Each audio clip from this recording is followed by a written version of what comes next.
Hey, what's up everyone, Blade here, and welcome back to another video, Persona 5 The Phantom X. Inside today's video, guys, we're going to be going ahead and talking about CNY Rin, or the new name for her being Firecracker Rin, in which this is going to be a character that's going to be coming to global fairly soon, so I thought there's no better time to talk about her than now. So if you guys are interested in this, just sit back, relax, and enjoy the video. Hit the like button, hit the subscribe button. It really does help me out as well. And we're going to be pumping out more videos. We have a lot of things that's going to be going on this month here. As many of you do know, I've been preparing for one of my other main games that I do want to have on the channel, being 7DS Origins. So you're going to be seeing a lot of videos on that, but I'm going to be trying to at least upload 3 videos a day once again to try and get on this, of course, trek, and then have a stream. So every now and again, you'll see continuous streams. Every now and again, you might not see one. It honestly just depends. But enough of the yapping. Let's get to the video. So now we're talking about this here. CNY Rin is on the pretty much the sunrise here that's happening here, and she's going to be coming out, or at least being shown, on the 4th. So we will be doing a stream with this, and the cool part is this stream has a special guest, which is going to be Joker's VA.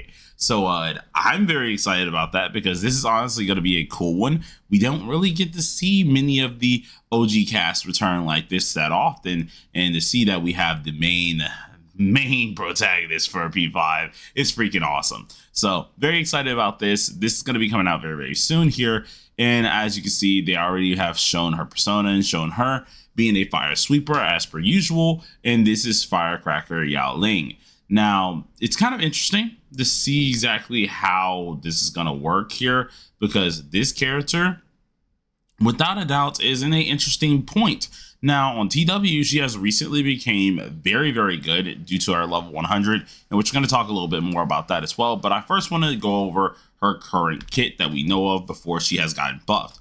Now, she is an AoE fire damage dealer, you guys already know, and she's one of the few characters and the only character that high-key revolves around technical. Matoi is her built-in debuffer that is really meant for her, and she honestly is a really good unit. When she first came out on TW, she was really good then too, and it was kind of crazy because she was being very dominant, and then out of nowhere, she kind of just faded away. Now, that never means that she is a bad character whatsoever, because at the time period, I think she still was good, at least until we got our newest AoE DPS. So she still was insanely good. It's just one of the few characters that kind of just went away with time, and it didn't mean that she was bad. It just meant that time just kind of will just weathered away at her. And this character, without a doubt, I have to put this out here, definitely was the start of our damage creeping, because when she dropped, we immediately knew as a AoE DPS that she was dealing way too much damage. So she was very simplistic build. She really just had the normal DPS things. Her rotation seems like a mouthful for a lot of you guys, but all you really need to know is her skill 3 is technically a little mask that pops up. It's just like Mesa in them, where you can proc that and then you melee, which it's just pretty easy to do. There's nothing too confusing about it. Of course, it does get more confusing if you're doing like 3 turn and 6 turns rotations, which is why they have it on lufel.net right here to really show what you're going to be doing. But other than that, it was pretty darn easy to get used to this character. Now, when it did come down to her skills, she had a few that you were going to really pay attention to. The only ones that you probably weren't going to use is going to be the skill 2 here. As you can see, it's not even in the skill rotation. The main reason for this is because this was more of a DOT type of related move here, which I'll be honest, as cool as it just was never ever usable. Now, the reason that we use skill 1 to skill 3 is because 3 is the main setup. That's her enhanced form, which we'll talk more about that once we get to that skill. And then the skill 1, which is the main thing to actually be the first thing you want to usually use, it increases her crit rate by 10%. Now, this is going to be a 2-turn, 10% increase here. But the good part about this is a 2-turn character. Unlike most characters that have like usually 3-turn setups, this is where we started to ease into that more 2-turn setup, where every time you would pop off the skill 1, increase your crit rate for 10% for 2 whole turns. And then, of course, on the next hit or the next turn, as you can see with the rotation, we would end up using the skill 3. Now, the skill 3 is called Shooting Star Greetings. This allows her to enhance her Sword and Flame, and then she enters one of her modes called Iron Flower Dance. Well, in this mode, she does increase damage dealt by 34% here, and her melee attack power is going to be the main thing you use for that turn.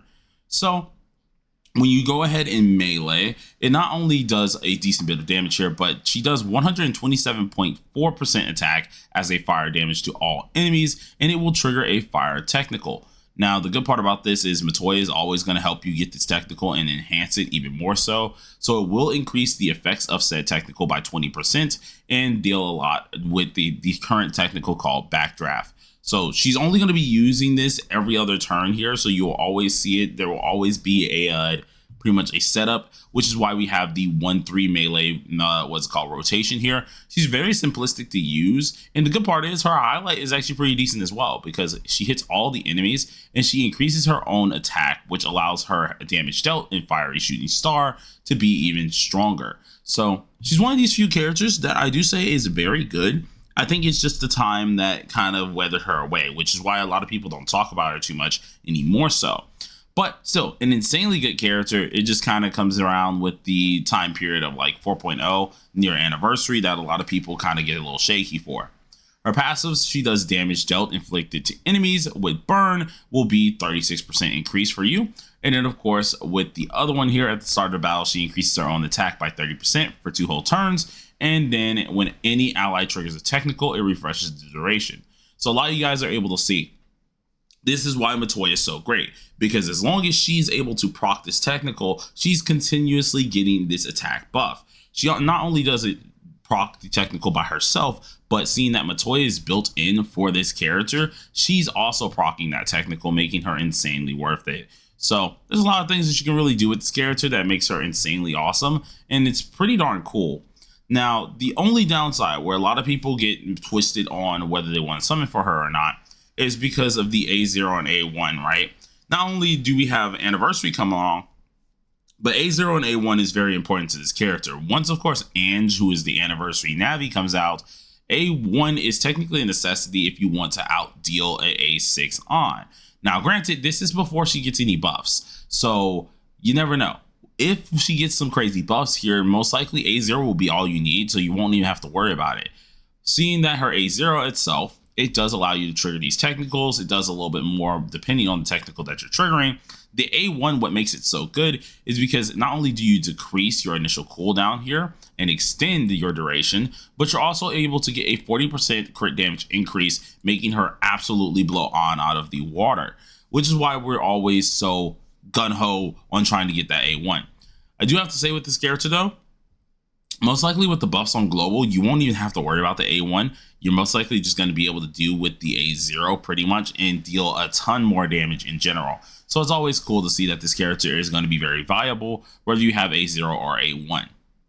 Now, some things I did want to say when it comes down to this character, if you are pulling for her, you do not need her weapon, to be honest. Her weapon is insanely good because it gives you crit rate and it does allow you to deal more with fire technicals, but her 4-star weapon is actually pretty decent as well. It has, of course, the basic attack percentage increase, but whenever you're doing Fiery Shooting Star, which you will be doing that all the time, you're obviously going to deal more damage, which is going to be insanely worth it because Fiery Shooting Star, once again, is our melee attack. So either way, we're not really missing out on much. Yeah, sure, we don't get the extra technical damage, but we're going to deal crazy damage anyways, so I guess it really won't bother anyone. Plus, for my people who love to look forward into the future, Mindscapes are going to be a lot better. You can see that she gives all of her fire attribute allies damage increases. She gets more damage taken decrease and damage multi increase, which is always going to be great. She's able to increase her, her passive attack amount as well as her technical amount. So, like, there's obviously things that are going to be worth looking at in the future. As for her teams, there are a few different teams that she can use. She can use Matoya and Howler together, though I wouldn't recommend it. If anything, I would recommend you guys to try to use the Wind Tempest one, seeing that you can just use the 3-2 rotation to use the AoE rotation here and deal way more damage than using a double debuffer. But that's personally for me. I do have to say though, if you got any of these weapons, Starry Compass, once again, for all AoE DPSs are freaking great. So you actually have a lot of things that you'll be able to use for this character. And then we should be getting free Nyan as well when it comes down to her event. So that's another good persona that's going to be for this character. Overall, pretty cool freaking character. And if you're a person who loves to look at the future here, you can go ahead and take a look at the tier list, which this tier list, honestly, I didn't make a new one on my channel as well. But I would love to say that this tier list is pretty spot on nearly for how things are going here. And we can see that with the new level 100 or CNY Rin, she is immediately 0.5. I think beforehand she was around T1 or T2. Now that she has her level 100, she's 0.5, and she is absolutely ruling the land with some of her damage out there. So, I mean, if you do want to look forward in the future for that, obviously the character is ready for you guys to look at that. But with that all out of the way, you guys let me know how y'all feel about this character. Are you excited? Are you not excited here? And whoops, I didn't actually have anything up there. There you go. Are you excited or are you not excited? And if you are, let me know. But till then, everybody, peace out.